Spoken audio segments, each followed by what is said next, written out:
Hey, what's up guys? How y'all doing? Seaball here, and today I'm going to be giving you guys my final thoughts and opinions on Black Ops 2. So without further ado, let's hop right on in. And really quickly, before we start with the commentary, I'd just like to mention the gameplay going on in the background is a nuclear scorpion gameplay. Not really sure on the final kills and deaths, but it does go nuclear, so I mean that's all that really matters, right? So yeah, let's start this thing up. All right, first thing I want to talk about was the new features that Treyarch added in Black Ops 2, and the first of which was Hardpoint. And before Black Ops 2, we hadn't really had a brand new game mode that, well, I guess we kind of had Kill Confirmed, which kind of got big in Modern Warfare 3, but we hadn't had a brand new, super different from anything else we had played game mode in Call of Duty for as long as I can remember, which I've been around since Modern Warfare 2. Well, yeah, so I was just really happy with Hardpoint. I'm not gonna lie, heading into the game, I didn't really think I would enjoy it that much, but once I started playing it, man, Hardpoint was freaking amazing. It just felt awesome. It was honestly one of my favorite game modes to play in Black Ops 2, along with CTF and Demo, which I'm freaking pissed off at Infinity Ward for, because no more CTF. Freaking screw you, Infinity Ward. But anyway, so yeah, I was just really happy with that. Not to mention, it was a great game mode for competitive, and I think it really helped out the competitive scene as far as growing and being more attractive to viewers. Which brings me to my next new addition that Treyarch added in with Black Ops 2, which was League Play. And League Play was just really fun. I loved it. It gave people like me who, you know, kind of have an interest in competitive, but have never really, oh, look at me, just dying to a corner camper like an idiot because I didn't see him on the mini-map for whatever reason.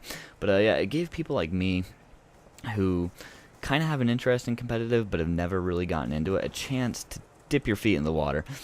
And it also helped out the competitive scene just growing because, I mean, it's a lot easier to get into something when you can actually play it yourself. And, you know, you could argue, yeah, you know, they could easily get into competitive because they get to go play Call of Duty themselves at home.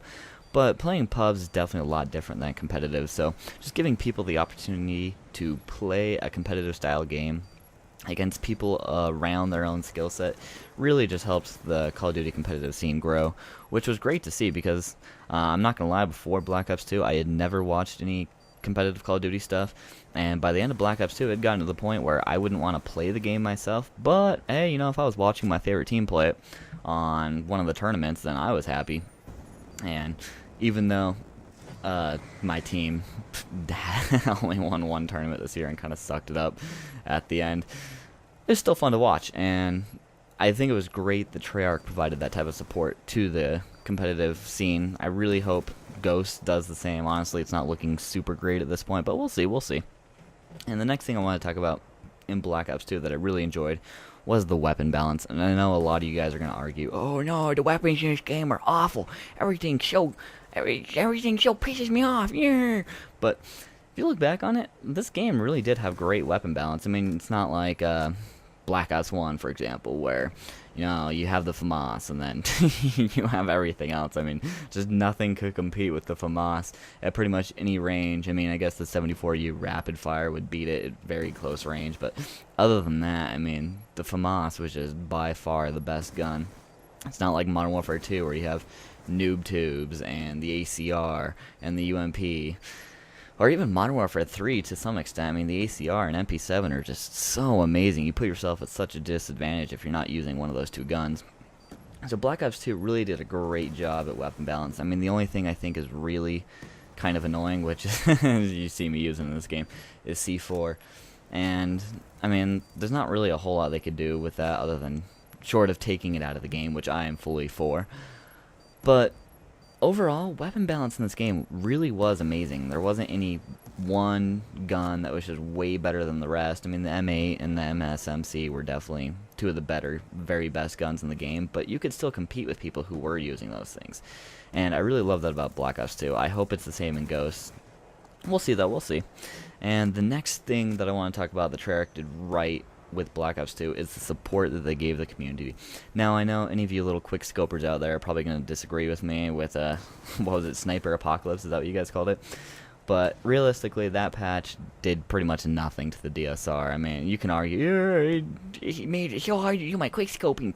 But I would argue, you know what? If you have a weapon that can kill somebody very easily at point blank range as well as all the way across the map, and yes, it can kill you very easily up close. Quick scoping at close range is not that hard, dudes.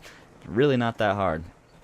I can do it, and I don't snipe very often. I snipe like once every blue moon. I don't do it very often, and I can quickscope very effectively. So if you have a gun that can do that to people at close range as well as long range, just saying, it needs a little bit of a nerf.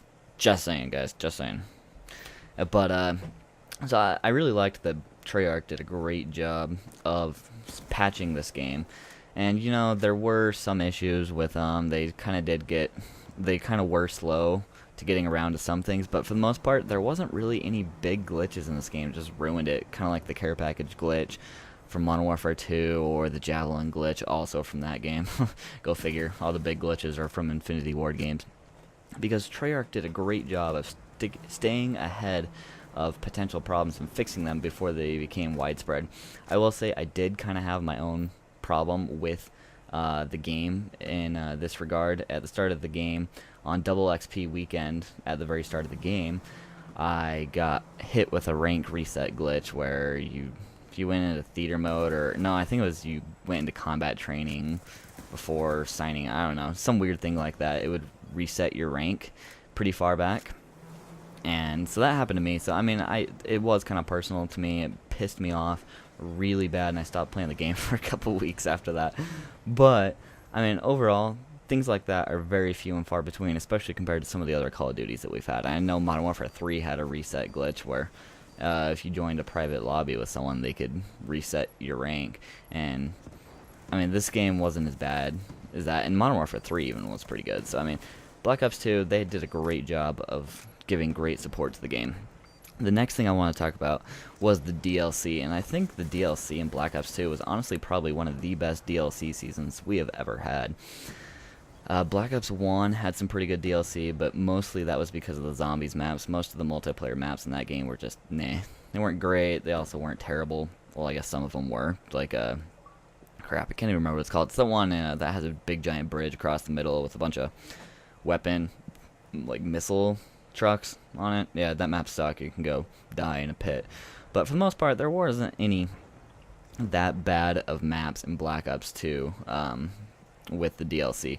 There's a couple of them where I didn't really super prefer them, but for the most part, most of the maps were very playable, and I really liked their use of bringing back some old school maps, like, for example, this one, which used to be Firing Range in Black Ops 1, one of my favorite maps from Black Ops 1. Really glad they brought it in. I wish they would have done it from the start rather than Nuketown, which is an abomination of a map and can go die also, just like that missile map, which I don't remember the name of. But, and the zombies obviously are always a great thing, so the DLC in Black Ops 2 was really great. Honestly, overall, I think it's the best DLC season we've ever had in Call of Duty, so that was definitely a big strong point of Black Ops 2. Alright, now on to the things you guys are all super excited for, because, I mean, let's be honest, everyone hates Black Ops 2 in the YouTube community. It's a thing you gotta do. If you're not hating on Black Ops 2, you're doing something wrong. You gotta be a hater, dog. But the biggest thing for me that I hated about this game was the lag and connection issues. Though, I'm not gonna lie, lag wasn't super big of an issue for me because I do have a pretty good internet connection, so I didn't feel too much lag. However, sometimes when I'd go play at other people's houses or I'd go home for the weekend, I would feel you on the lag thing. I mean, it was kind of bad at times.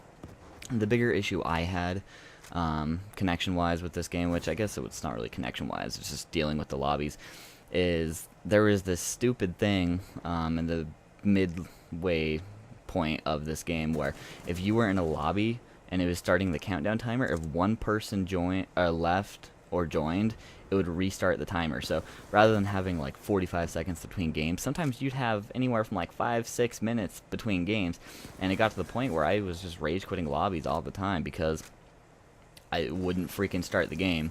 You'd get down to 1 or 2 seconds left, and then one person would leave. And I don't know if it was just they were out to get me and they thought it was hilarious to do this to me. But to you people who kept joining and leaving, screw you guys. I hate you all. And you can go die in a pit too. I hate you too.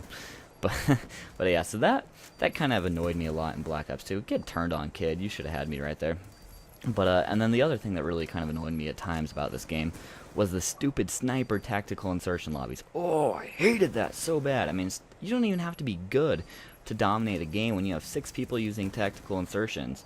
I mean, you don't have to be good, and there's only so much you can do about it, even if you have engineer and 2 EMP grenades on. I mean, you can't hit everyone's tactical insertions unless they just place them right next to each other, which most people didn't do. So yeah, those two things kind of definitely did annoy the crap out of me about Black Ops 2. But yeah, that's pretty much all I had to say about Black Ops 2. I mean, it definitely did have its issues. This game made me rage probably the most out of any Call of Duty I've ever played in my life. But at the same time, when things were going great, it was my favorite time I've ever had playing Call of Duty. So overall, I mean, I think Black Ops 2 was a great game, and I really hope Ghost can continue the tradition, because if Call of Duty Ghost can be as fun for me as Black Ops 2 was, it's going to be a great game. But we'll see. Honestly, I don't really have my hopes up too great about Call of Duty Ghost. But yeah, like I said, we'll see tomorrow. Actually, not tomorrow. 2 days from now. So yeah, hope you guys enjoyed the video, and as always, have a nice day.